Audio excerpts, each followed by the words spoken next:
The top stories tonight in Y News. There will be no showdown between President Rodrigo Duterte and his daughter, Davao City Mayor Sara Duterte Carpio, for the vice presidency as the president files for a Senate seat in the 2022 elections. The Senate seeks details of the supposed flight to Malaysia of formerly executives Mohit and Twinkle Dargani, as the palace claims that the executive branch could be attributed in the siblings' arrest. And the Commission on Higher Education is targeting to start the limited face-to-face classes in all degree programs by December, but schools and LGUs will still have the final say on the implementation. Good evening, Philippines and the world. Today is Monday, November 15, 2021. I am Herlene Delgado. Join us in the next hour as we deliver today's top stories around the Philippines and in other parts of the world. I'm Angelo Castro III. We are also seen in 1,935 satellite monitoring centers nationwide and via live streaming worldwide through the UNTV News and Rescue social media accounts and our website, untvweb.com. I am William Theo.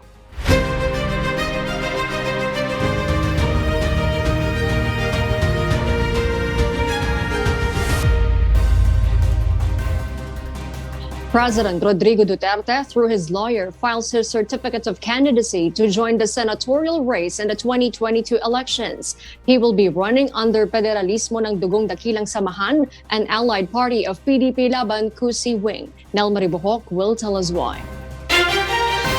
President Rodrigo Duterte will no longer run against his daughter, Davao City Mayor Sara Duterte Carpio, in the vice presidential race. Instead, the president will seek a seat in the Senate for the upcoming 2022 elections.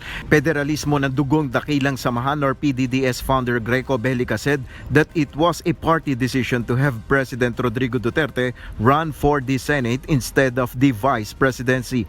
Bellica said the president wants to continue his program. The President filed for Senator under the PDDS.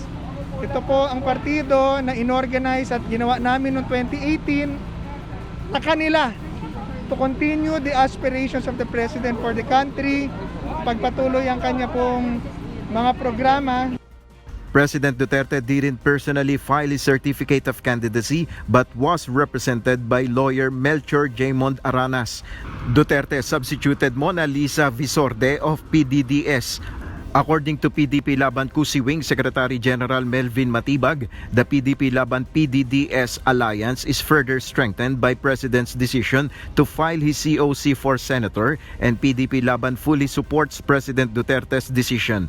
Also on the last day of filing for substitution of candidates, presidential spokesperson Harry Roque confirmed he would run for Senator in the 2022 national elections. A member of the People's Reform Party, Roque will be replacing Paulo Martelino. The government has yet to announce who will replace Roque for his position. Nel Maribohok, UNTV News and Rescue. We serve the people, we give glory to God. Davao City Mayor Sara Duterte Carpio is still President Rodrigo Duterte's favorite child, despite their differences in politics according to the palace. Meanwhile, the government defends the controversial surprise entries of the administration in the presidential race. Rosa Ricos will tell us why. President Rodrigo Duterte somehow was hurt after her daughter Davao City Mayor Sara Duterte Carpio filed her Certificate of Candidacy for Vice President under Lakas CMD Party for the 2022 polls. But resigned presidential spokesperson Harry Roque said, just like any other families, the two remain in a loving relationship. Wala naman pong problema sa samahan siguro na mag-ama, no? Ang sinabi lang ni Presidente, hindi nagkonsulta si Mayor Sara sa kanyang mga political plans, pero medyo siyempre nagtatampo dahil hindi nga siya nakonsulta. Pero alam niyo po, si Mayor Sara, paboritong anak po yan ng ating Presidente. According to the palace, the chief executive was surprised and dismayed about the decision of Sara, but family ties will win out. Sabihin na lang natin na gaya ng kahit anong relasyong pamilya, minsan may tagpuhan, pero wala pong kaduda-duda, nagmamahalan po mag-ama.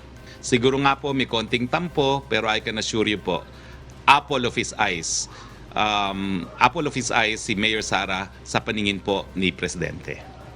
In an interview yesterday, November 14, President Duterte said he has not talked to his daughter, but he does not blame Sara over her decision.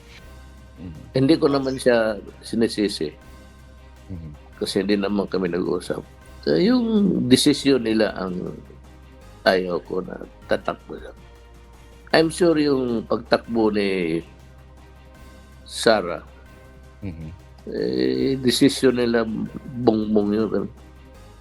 Kaya nagtataka ako, sabi ko, siya ang number 1 sa survey kung bakit siya pumayag na tatakbo lang bise. Ngayon, bakit ka tatakbo ng vice-presidente? Na alam mo na mas lamang ka. Ika nga, may view ka na in advance na malakas ka. The palace defends the substitution option being blamed by some after the controversial surprise entries in the presidential and vice presidential race over the weekend. Roque said it is legal and only Congress can abolish it. Rosa Licos, UNTV News and Rescue. We serve the people, we give glory to God. Meanwhile, Labor Secretary Silvestre Bello III has dropped his plans to run for senator in next year's elections. The Labor chief says he would rather help Filipino displaced workers than to participate in next year's elections. Bello vows to give aid to workers, including overseas Filipino workers, and to bring back the jobs that were lost due to the pandemic. The secretary earlier said he would seek a Senate seat if Davao City Mayor Sara Duterte Carpio would run for president. However, the presidential daughter recently filed her certificate of candidacy as vice president. With less than 6 months as the chief of the Philippine National Police, Police Lieutenant General Leonardo Carlos will prioritize overseeing the preparations of the May 2022 elections. Leia Ilagan reports why. The Philippine National Police will predict, plan, prepare, and perform professionally to ensure the peaceful and credible conduct of the elections on May. PNP Chief Police Lieutenant General Leonardo Carlos said the PNP will be under the structure of command of the Commission on Elections or COMELEC and will coordinate with its deputized agencies such as the AFP and Philippine Coast Guard. We foresee that we will be a deputized agency of the COMELEC for this electoral exercise. So, yun po, yung pag hindi ho kanya-kanya tayo, walang mangyayari dyan. Kaya kami, we will perform based on the mandate and instruction of the COMELEC to perform our duties under the implementation of the Omnibus Election Code. Carlos orders police on the ground to monitor the activities of the local terrorist and private armed groups. Carlos, whose retirement age is scheduled a day before the election day in May next year, also reminded police personnel to remain neutral and non-partisan. Non-partisan po tayo, neutral ground, at kung meron ho tayong mga dating kasama na sila ho ay papasok sa politika, lalaban sa halalan, ganun ho kami, tatayo ho kaming neutral at non-partisan. Carlos confirmed that they will implement reassignment for police personnel who have relatives that will run for a local and national post. Leia Ilagan, UNTV, News and Rescue. We serve the people. We give glory to God. The Dargani siblings of formerly Pharmaceutical Corporation are now under the custody of the Senate. For some senators, it only shows that there is no safe haven for those who are involved in the Pharmally mess. Harleen Delgado will tell us why. Senate Blue Ribbon Committee Chairperson Richard Gordon wants to know the details of the supposed flight of Pharmally executives Mohit and Twinkle Dargani. The Senate Sergeant-at-Arms arrested the two on Sunday afternoon at the Davao City International Airport on board a private plane bound for Malaysia. In a letter addressed to Globe and Aviation Corporation, Gordon has requested for copies of the flight details, including those who contracted and paid the travel and signed the documents. In today's plenary debates, the senators moved to commend the Senate Sergeant-at-Arms and the Senate Blue Ribbon Committee staff for their efforts in arresting the Dargani siblings. Natutuwa po ako na ngayong umaga nandiyan na po sila sa Senado. Hindi na naisahan ang batas, ang ating mga patakaran ng Senado sa ating mga ginagawang tungkulin dito. At ginawa rin nila General Samonte. Kung gusto, maraming paraan. Kung ayaw, maraming dahilan. The two former executives are now detained at the Senate building, where they also underwent medical checkup. For Senator Panfilo Lacson, the arrest only proves that there is no such thing as safe haven for personalities involved in the investigation, not even President Duterte's hometown, Davao City. Senator Risa Hontiveros, for her part, hopes that the arrest of the Darganis will lead to more revelation on the inquiry into the alleged anomalous pandemic deals between Formally and the government. And for Senator Kiko Pangilinan, this serves as a lesson to those who disrespect the Senate as an institution. So there really is the conspiracy of thought, at the very least, in the mind of the Mujit siblings that they were going to try and escape the clutches of the UN Blue Ribbon Committee and the Senate. I'm sure they were in Davao because they felt that they were in a very comfortable zone for them. They thought that they could do everything there, charter a plane out of Davao. When asked for comment, the palace believes the executive department should also be credited in the arrest of the Formally officials. Well, ang importante po, executive branch din ang pumigil sa kanilang pag-alis galing Pilipinas. Well, obviously, the airport is under authority of the executive branch. So, it could have been ignored, no? Pinayagan dapat silang lumipad kung gugustuhin, no? Pero hindi nga po sila pinayagan lumipad.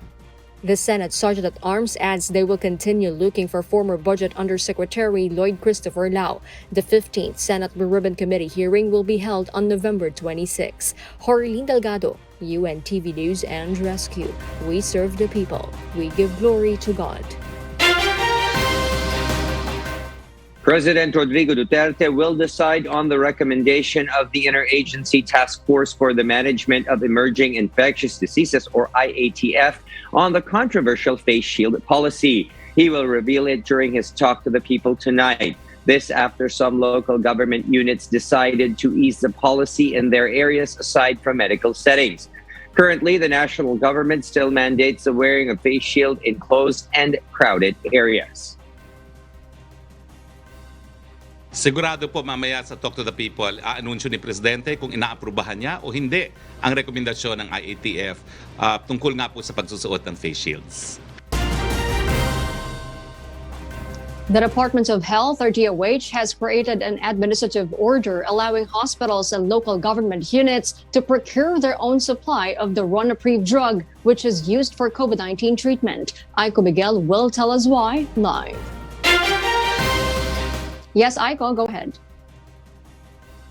Yes, Harleen, like COVID-19 vaccines with emergency use authorization, RONAPREVE drug for COVID-19 treatment can only be bought and distributed by the government. But the Health Department has created an Administrative Order 2021-0053, or Guidelines on the Procurement, Distribution, and Rational Drug Use of COVID-19 Drugs under Emergency Use Authorization, or EUA. With this, Harleen, it will hasten the procurement process and make the drug available for the public through hospital and local government units. Here is Undersecretary Maria Rosario Herrera, the spokesperson of the Department of Health. So for us to be able to facilitate the process and hindi tayo magkaroon ng bottlenecks in our to facilitate the provision of this drug to our hospitals at ma-decentralize natin, gumawa tayo ng administrative order. Hindi na kailangang DOH pa ang bumili tapos magpapa-allocate pa sa lahat ng ospital para mas mabilis at magamit agad ng ating mga kababayang nangangailangan ng mga ganitong gamot. This AO serves to provide that authority to all of our implementing units so that they can procure on their own. Harleen, initial clinical trial results showed RONAPREVE reduced the risk of hospitalization and death due to COVID-19. And according the Food and Drug Administration Director General Eric Domingo, other investigational drugs against COVID-19 are being used under compassionate special permit, while some old drugs with certificate of product registration. It's a combination of two antibodies, no? So, kinokontra niya talaga yung infection. It's given to patients with mild to moderate COVID, and when given at the right time, dapat yung early part of the illness, no, parang first 10 days of the COVID symptoms, when it is given to the patient and it's given through intravenous infusion sa hospital, sa swero siya dinadaan, ang nagiging nakita nila doon sa mga early results is that it can decrease the yung hospitalization and death by at least 70%. Harleen, unlike molnupiravir, which is an anti-oral pill against COVID-19, RONAPREVE is an intravenous drug to treat COVID-19 for patients 12 years old and above with mild and moderate COVID-19 symptoms. And that is the latest live. Back to you, Harleen. Thank you, Aiko Miguel, reporting live from Quezon City. Limited face-to-face classes in all degree programs in areas under Alert Level 2 will gradually be allowed by December, but the final decision will still depend on local government units. Janice Inhente explains why.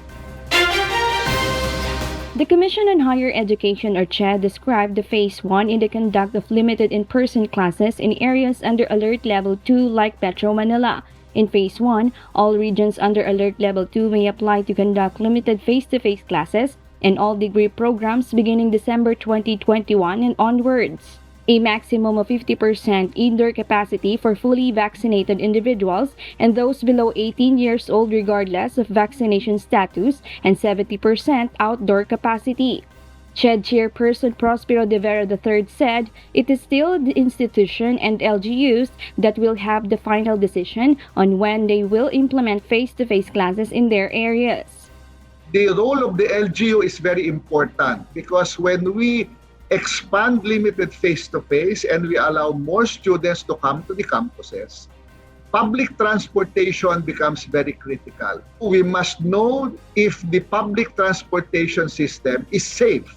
For off-campus activities, we will allow the completion of course requirements subject to the approval of the local governments. As a requirement, schools must also retrofit their facilities against COVID-19, such as placing hand-washing stations, temperature check, visible signage, or health protocols, among others. Contact and non-contact sports activities for PE classes shall be allowed in areas under Alert Level 2. Again, limited face-to-face classes is not mandatory. For those who do not want to do face-to-face, they will continue under flexible learning. Only fully vaccinated school personnel and students will be allowed to enter campus premises. As of November 4, 2021, over 75% or 204,692 personnel from the higher education institutions have received their COVID-19 vaccines, while 29% or over 1 million students from HEI have been vaccinated. As of October 31, 2021, only 162 higher education institutions have been granted authority to conduct limited face-to-face classes in over 2,241 HEIs nationwide. Janice Inhente, UNTV, News and Rescue. We serve the people, we give glory to God. Meanwhile, the Philippines today logged 1,547 more cases of COVID-19, pushing the nationwide tally of confirmed infections to 2,818,511. The Department of Health, or DOH, said the latest count brought the country's active cases to 27,025. Of these cases, 61% are mild, 17.59% are moderate, 10.8% are severe, 5.9% are asymptomatic, and 4.6% are in critical condition. Meanwhile, total recoveries rose to 2,745,777 after 2,601 more patients recovered from the disease. COVID-related deaths, however, climbed to 45,709 with 128 new fatalities. All accredited testing laboratories in the country were operational on November 13, but 5 laboratories failed to submit data on time, the DOH noted in its report. Meanwhile, the overall global COVID-19 caseload has reached 253,394,802, while the deaths have surged to 5,102,444, according to the Johns Hopkins University. The United States is the worst hit country with the world's highest number of cases and deaths at 47,074,080 and 763,092 respectively. In terms of infections, India follows with 34,447,536 cases and 463,655 deaths. In terms of deaths, Brazil comes third with 611,283 fatalities. The Metro Manila Council mulls over the re-implementation of restrictions of minors in malls while Alert Level 2 is in place. Asher Cadapan Jr. tells us why. The Department of Health appeals to the public to restrict minors in going to malls and other crowded places. This after the Interagency Task Force for the Management of Emerging Infectious Diseases and local government units in Metro Manila allow minors to go outside of residence while it is under Alert Level 2.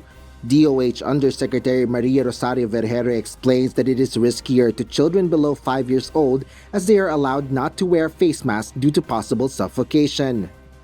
Please remember, the very reason why children were allowed to go out, it's because of their health. And because it is because of their health, the 3 major reasons why we wanted them out was because they can exercise outside, they can get sunlight, they can interact with other children, but not for them to be brought into these crowded establishments like malls. The Philippine Medical Association also encourages the public to let the children go to parks instead to adhere to social distancing. Kahit anong level ang ipatupad po natin, ang hinihiling po natin sa ating mga kababayan, lalo po sa mga magulang, huwag po natin muna dalhin sa mga mall ang ating mga anak, lalo po yung mga 11 years na pababa kasi wala pa pong available na bakuna sa kanila. Kasi sinasabi po natin, baka mamaya ma-expose sila. Kailangan po nila dalhin sila sa mga park na yung maluluwag at wala kaya pong ano po yung social distancing. Huwag muna po yung mga indoor. Some parents, on the other hand, want children to be restricted in going to malls. Di pa rin po ako pabor na ang mga bata pumunta ng mall kasi sa panahon po natin ngayon hindi pa po natin sigurado naligtas sila pag pumasok sila ng mall. Masyado pang delikado para sa nila, sa taon nila, sa edad nila. Dapat nasa bahay lang. Kasi hindi naman sila mamamatay sa loob ng bahay, sa labas may posibilidad na magkaroon sila ng sakit. Siyempre, ang bata po lapitin sa sakit, di ba? Tsaka mga malilikot sila. Ang mall, kulob pa yan, tsaka aircon pa eh. Hindi pa talaga safe kasi hindi pa naman zero COVID eh. With these, the Metro Manila Council reconsiders their earlier decision in allowing minors to go to malls and other crowded establishments. Metropolitan Manila Development Authority Chairman Benhar Abalos Jr. says they are concerned about the presence of minors in 3C areas or the closed spaces, crowded places, and close contact settings. Dahil dito nagpatawag kami ng technical working group, may composed of all of the doctors of LGUs, city health officers, kasama ang si Director Balboa para siya mag-head into technical working group at siguro isang pediatrician, and they will come up with this recommendation na pwedeng aprubahan naman ng mga mayors. The technical working group is set to meet and discuss the matter tomorrow. Asher Cadapan Jr., UNTV News and Rescue. We serve the people, we give glory to God.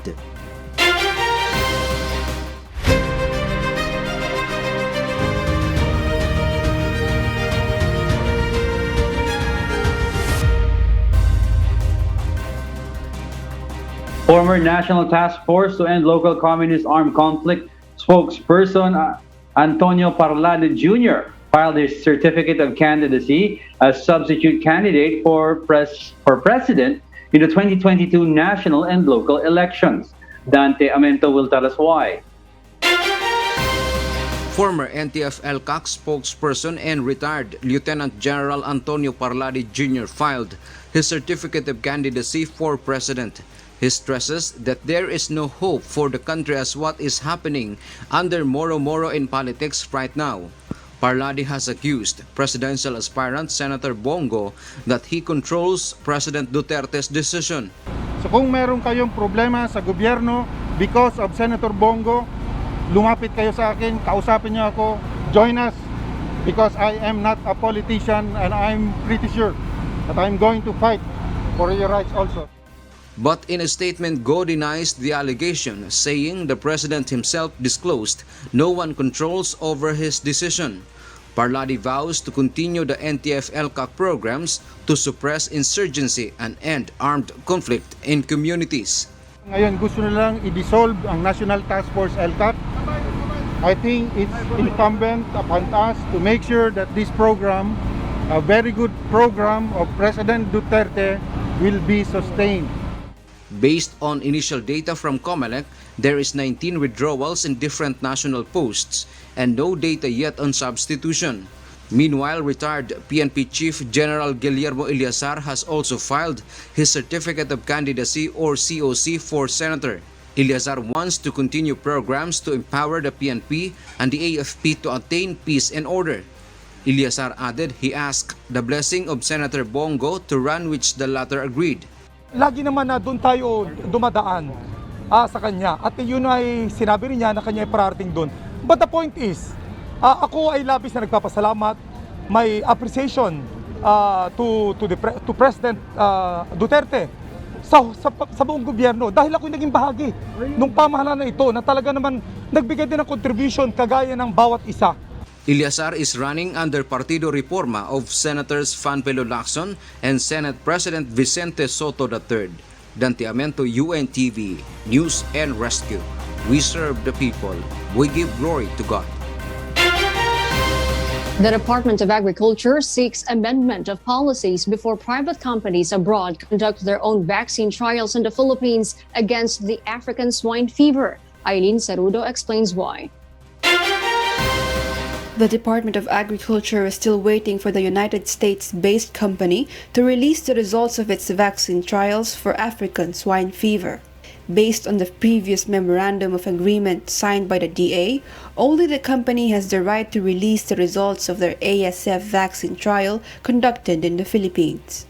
DA Secretary William Dar said it should also be the responsibility of the department to release the results to the public. With this, Dar seeks to change the said policy as two new private companies express interest to conduct their own ASF vaccine trial in the country. There are also new vaccines, new companies presenting themselves. So the same protocol will be applied for the testing of this. Pero siguro I will direct by now na huwag na yung confidentiality na sila yung maglabas. Dapat mayroon rin tayong equal responsibility to bring this out to the public. The Bureau of Animal Industry still has not chosen which areas to conduct the said trial for the two companies. Dar said the trial should be conducted in municipalities and provinces with high cases of ASF. He also did not disclose the name of the two companies and which country they are based until no agreement has been signed. So yun po ang isang policy direction na para sa Bureau of Animal Industry na kung pipirma man sila with these new vaccine companies promoting new vaccines against ASF, it is always, it is but a good policy that equally we can also mention this to the public. Meanwhile, President Rodrigo Duterte has approved additional budget for the department's indemnification fund for hog raisers affected by ASF outbreak. 461 million pesos additional budget was received by the DA to be distributed to hog raisers. In almost 2 years, the government has allotted 2 billion pesos for its indemnification fund. Eileen Cerudo, UNTV News and Rescue. We serve the people. We give glory to God. For the news abroad, the Women's Tennis Association, or WTA, has finally broken its silence over the missing Chinese tennis star Peng Shuai. Ruth Bahe tells us why live. Good evening, Ruth. Good evening, Elsie. WTA has received criticisms from tennis fans and players for being silent on the matter. This includes Chris Evert, an 18-time Grand Slam winner who rallied online around the hashtag #WhereIsPengShuai. However, following the criticisms, WTA has finally released a statement calling for a full, fair, and transparent investigation of Peng Shuai's sexual allegation against former Vice Premier Zhang Gaoli. WTA also calls for the end of censorship against the Chinese tennis player as her Weibo post narrating her alleged rape was scrubbed out by China's online censors. WTA CEO Steve Simon said that the recent events in China about Peng Shuai are of deep concern. He also said that as an organization dedicated to women, they are committed to their principles of equality, opportunity, and respect, and that Peng Shuai deserved to be heard. However, hours after WTA released a statement, the CEO of WTA received a confirmation from several sources, including the Chinese Tennis Association, that Peng Shuai is safe and not under any physical threat. Elsie. Thank you, Ruth Bahe, live from Vietnam. Japan's Harry and Meghan packed up their lives in Japan and have now arrived in New York City, ready to face their common lives. Marvi Delphine will tell us the details live. Yes, Marvi? Elsie, after leaving the royal family of Japan, former Princess Mako Komuro with her commoner husband Kei Komuro moved to the U.S. as he begins work in a New York law firm. The two left behind the history of public scrutiny in Japan on Sunday, but soon after arriving in the U.S., were already bombarded by over 100 journalists at the John F. Kennedy Airport in New York. They made no interactions and were heavily guarded by police and security officers. This move was heavily speculated among Japan's public eyes, as her husband was looking to work in the state after being married just last month. The couple was put behind schedule as Mr. Komuro was unsuccessful in passing the bar exam for the state of New York, where prospective lawyers must pass to practice their profession. Mr. Komuro, for the meantime, is working as a legal clerk while he and his wife will rent out an apartment in the city. Elsie? Marvi, how is the former princess taking all this media attention? Elsie, it is indeed very overwhelming for the former princess, as it has been reported by the imperial household that former Princess Mako has developed a complex post-traumatic stress disorder. Certainly that previous financial controversy which involved her husband's family did not help. But putting aside all these, a lot of supporters are very excited and very happy for the newlyweds as they embark in their chosen journey as an everyday normal couple. Back to you, Elsie. Thank you, Marvi Delphine, live from Australia. A tourism video to promote Iceland has gone viral for cleverly taking a jab at Mark Zuckerberg's metaverse. Mavian Dog will give us the details live. Maeve?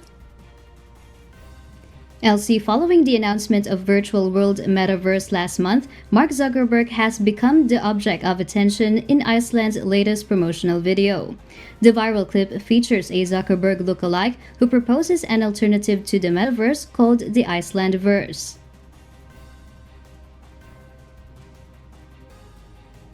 Today, I want to talk about a revolutionary approach on how to connect our world without being super weird.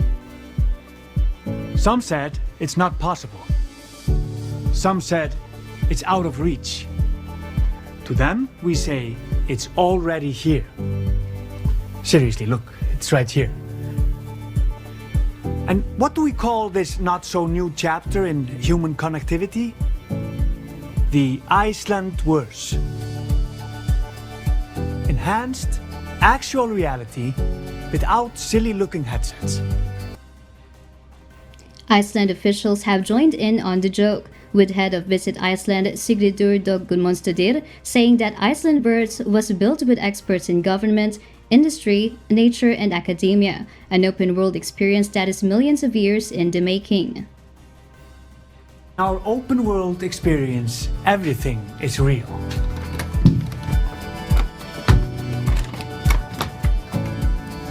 And has been for millions of years. The comical video has gained positive responses from viewers, including Mark Zuckerberg himself, who called the joke amazing and saying that he needs to visit the country soon. Elsie? Thank you, Mavian Dog, live from Australia. Ultra runner Alisa Amos Clark from Vermont, United States, has successfully completed 95 marathons in 95 days, thus setting a Guinness World Record for the most consecutive days to run a marathon distance for a female. She was living in Italy in March 2020 when the government issued its first stay-at-home order and discovered the summer marathons she had been training for were cancelled. She decided to run the distance of a marathon during everyday lockdown, expecting the project to last for about 15 days. But as the lockdown got extended, so did her goal. The previous female record was set in 2015 by Alice Birch of England, who ran a marathon distance for 60 consecutive days. And those are the reasons behind the news in other parts of the globe. I am Elsie Marcos, live from Auckland, New Zealand. Good evening. In other news, the Department of Information and Communications Technology is in search of volunteer data encoders to be deployed for the coming 3-day national vaccination from November 29 to December 1. JP Nunez will tell us why. The Department of Information and Communications Technology reports that there are vaccination data backlogs from local government units. The DICT explains that this is due to lack of data encoders, which resulted to 30% backlog. Even Ana Jose, who tried to register for VaxCert-PH, experienced denial from the online registration as her data was not yet uploaded from the system despite having vaccinated as early as August. She needs it as requirement for work in the province of Aklan. Sinabi naman sa akin na pumunta na lang sa City Hall, sa City Health Office para doon na lang mag-process or makakuha ng VaxCert. And then, nung pagpunta naman doon sa health office, yung process din is i-encode lang din nila. Parang out of, siguro doon sa area, sa Quezon City Hall, like siguro more than 100 yung tao. Pero yung mga nag-i-encode is parang 3 lang na tao yung nag-e-encode. So, I'm not sure if magagawa pa rin agad yung VaxCert. Ang malaking sanhi po talaga is nasa mga data encoding. Nandun man sa kanila ang datos, hindi pa nila nailagay sa system, hindi pa nila nailagay sa para mai-upload. To address the issue, the DICT is in search of at least 50,000 volunteer data encoders. The department will launch an online registration for data encoders in the next few days. Sa susunod na mga araw, magpo-post kami ng sign-up sheet for data encoders para pwede natin italaga sa bawat mga LGU. Lalong-lalo na sa mahalagang activity ngayong November 29 to December 1. The department also reminded the public that VaxCert-PH is free of charge. As of now, priorities are those overseas Filipino workers and local travelers requiring official vaccination card on their places of travel. JP Nunez, UNTV, News and Rescue. We serve the people, we give glory to God.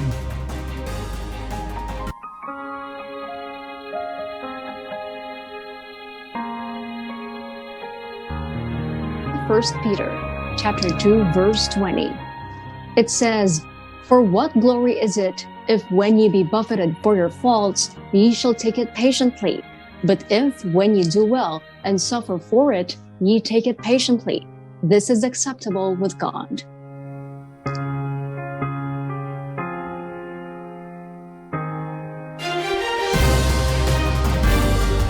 And those are the reasons behind the news, November 15, 2021. I am Harleen Delgado.